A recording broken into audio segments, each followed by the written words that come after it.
பரமாயி பரமாயி கேட்டியா சேதிய உன் புள்ளதான் கேஸ்ல ஜெயிச்சுட்டானா? அவன் ஏமாவன் இல்லையா, அதான் ஜெயிச்சுட்டான். உங்களுக்கு பெரிய தோல்விதான். நான் தோல்வி அடையறதுல உனக்கு என்னடி சந்தோஷம்? இந்த ஊருக்கே பெரிய வக்கீல் உலகநாதன் பிள்ளை தன் மகனுக்கு பதில் சொல்ல முடியல. ஜெயிச்சது உங்க பிள்ளை தானே, அத நினைச்சு சந்தோஷப்படுங்களேன். அதுல எனக்கு பெருமைதான். ஆனா சிதம்பரத்தோட வருங்கால வாழ்க்கையை நினைச்சாதான். என்னப்பா அண்ணன் திறமையை பத்தி ஊரெல்லாம் பெருமை அடையுது, நீங்க நம்ம கவலைப்படுறீங்களே. கேட்டியா நம்ம மீனாட்சி சுந்தரம் சொல்றத? அவன் தம்பிதானே இவன் சிதம்பரம். சிதம்பரம் என்னங்க மாமா எத்தனை தடவை கூப்பிடுறாங்க, பேசாம இருக்கீங்களே. நான் எப்படி மீனாட்சி அப்பா அம்மாவத்தை பாக்குறது? சும்மா பயப்படாம போங்க, அவங்க ஒண்ணும் சொல்ல மாட்டாங்க. சிதம்பரம் கூப்பிடுறாங்கல்ல.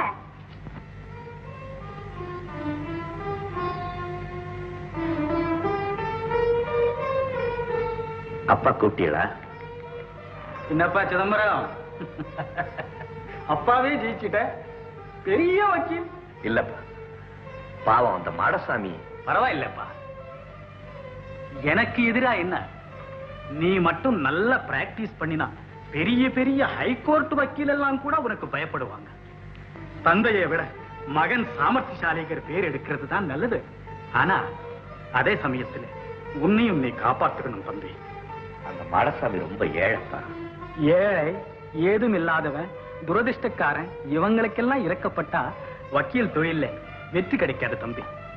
முதல்ல பணம் சம்பாதிக்க வழி தேடிக்க. பணத்துக்கு என்னப்பா நினைச்சா வரும். அதைத்தான் நினைப்புட்டேன் தம்பி. தூத்துக்குடியில நீ வெள்ளக்காரங்களுக்கு விரோதமா வேலை செய்யறதா எல்லாரும் பேசிக்கிறாங்க. அது ரொம்ப ஆபத்து. செங்கோலுக்கு முன்னாலே சங்கீதம் செல்லுமா அப்பனே? சங்கீதம் இல்லப்பா, கொடுங்கோலுக்கு முன்னால புரட்சி கீதம் முழங்குற காலம் வந்துடுச்சு.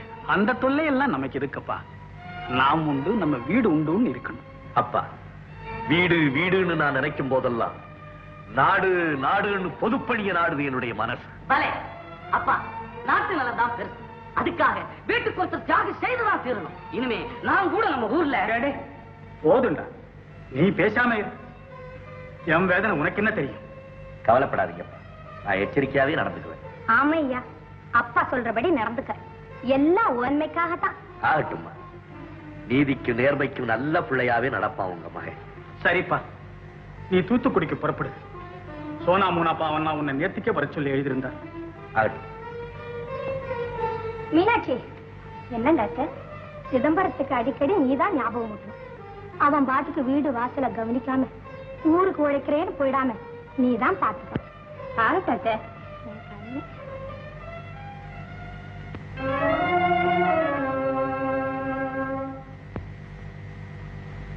ஐயோ ஐயோ ஐயோ ஐயோ சங்கா, கொஞ்சம் நிதானமா பார்த்து செய்யப்பா. குழந்தை பிள்ளை மாதிரி தலையாட்டலாம். மாசத்துக்கு ஒரு முறையாவது செய்துக்கணும். 6 மாசத்துக்கு ஒரு தடவை செய்தா இப்படித்தான். திருப்பதிக்கு போக வேண்டிய கேஸெல்லாம் நம்ம உஷரா வாங்க. ஏங்க, இந்த பழனிக்கு போய் மொட்டை அடிக்கிறதா சொன்னீங்களே, செய்யலையா? வசதி இல்லப்பா, அதான் காணிக்க முடிஞ்சு போட்டுட்டு போங்கிட்டே எடுத்துக்கிறேன். அதற்கட்டும் அந்த இருமலுக்கு மருந்து கொடுத்தனே, அது என்னாச்சு? எவ்வளவோ தேவையில்லப்பா.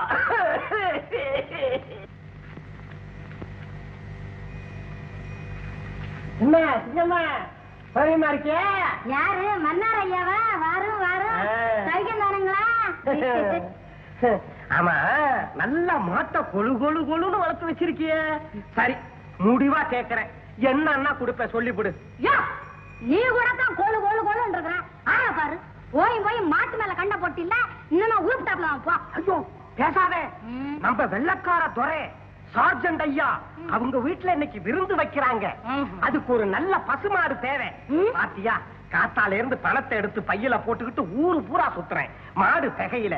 அப்புறமா ஓ ஞாபகம் வந்தது, இங்க உடியாந்த இந்த 50 ரூபாய் எண்ணி தர்றேன், மாட்டை விட்டுடு, அம்புடுதே. என்ன தகராறு? கேட்டியா சமாச்சாரத்தை? வெள்ளக்கார துறை வீட்டுல விருந்து வைக்கிறாங்களா? நம்ம வீட்டு பசுமாட்டை மரியாதை விட்டுட்டேன். அவமானம், மாடு வாங்க வந்த இந்த மன்னார் சாமிக்கு அவமானம், அம்புடுவே. மான அவமானத்தை பத்தி நீ ஏன் கவலைப்படுற? எதுக்குடா இந்த கம்பு? இந்த மாட்டை விரட்டுறதுக்கு உங்க அம்மா பேச்சே போதுமே. போயா, விருந்துக்கு வேணும்னா எங்கேயாவது செத்த மாட்டை எடுத்துக்கிட்டு போ.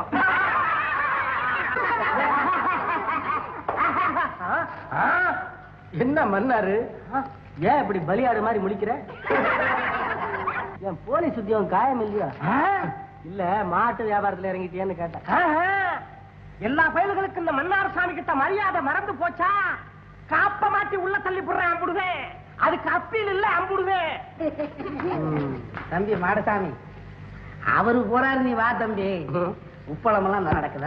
நல்லா நடக்குது. என்ன ஒரு முக்கியமான விஷயம் என்ன? இன்னைக்கு சாயங்காலம் கடற்கரையில ஒரு பெரிய கூட்டம் நடக்க போகுது. அதுல நம்ம வாவூர் ஐயா தலைமை வைக்க போறாரு. அப்புறம் சுப்பிரமணிய சிவா பேச போறாரு. அதுக்கு இந்த ஊரே திரண்டு வரும்படியா செய்யணும். தம்பி என்கிட்ட சொல்லிட்டு இல்ல, சமுத்திர கரையில ஜன சமுத்திரத்தை நிறுத்தி போடுறேன். அதானே வேணும். வர்றேன்.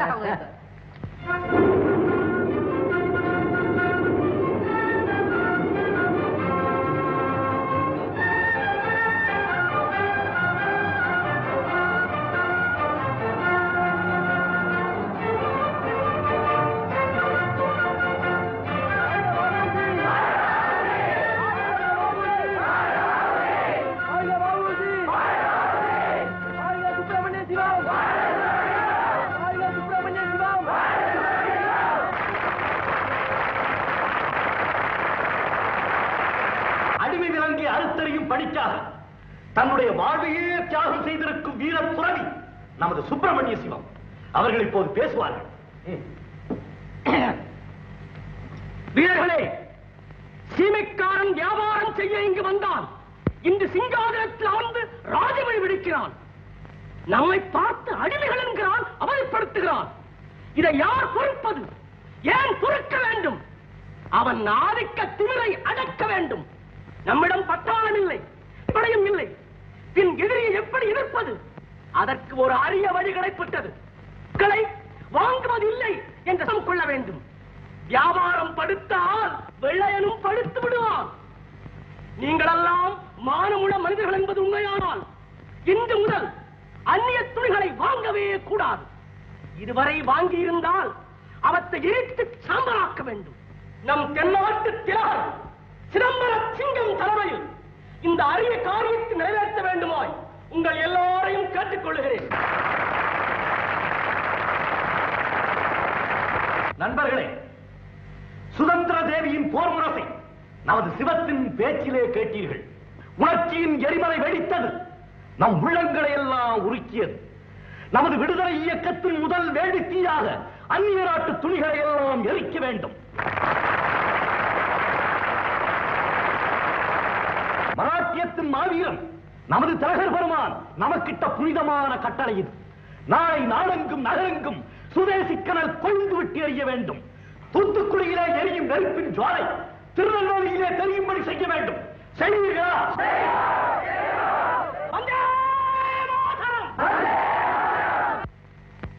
தம்பி பிறந்த நாள் இன்னைக்கு கூட வீட்டுல இருக்க கூடாதா? யார் உலகநாதனுக்கு பிறந்த நாளா? பலே, நான் மறந்து விட்டேன். உங்களுக்கு வீடு நிறைய எங்க இருக்கு? சதா உலகத்தை பத்தி தான் கவலை.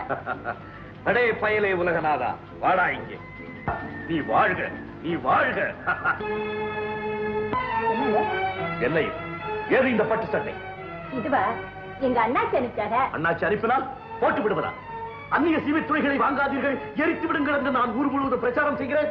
நம் வீட்டுக்குள்ளே அந்நிய துணியா? குழந்தை தானுங்களே, இது சீம துணி இல்ல சீனா பட்டுதான்னு அண்ணாச்சி அனுப்பிச்சாங்க. நகம் என்னும் போது அது சீமையா இருந்தாலும் சரி, சீனாவா இருந்தாலும் சரி, எல்லாவற்றையும் ஒதுக்க வேண்டியதுதான். ஏ பயலே, நீ ஒரு சுதந்திர போர் வீரனின் மகன், உனக்கு அந்நிய நாட்டு துணி கூடாது. கொண்டு வா. என்னங்க இது? ஐயோ, இது என்னங்க இது?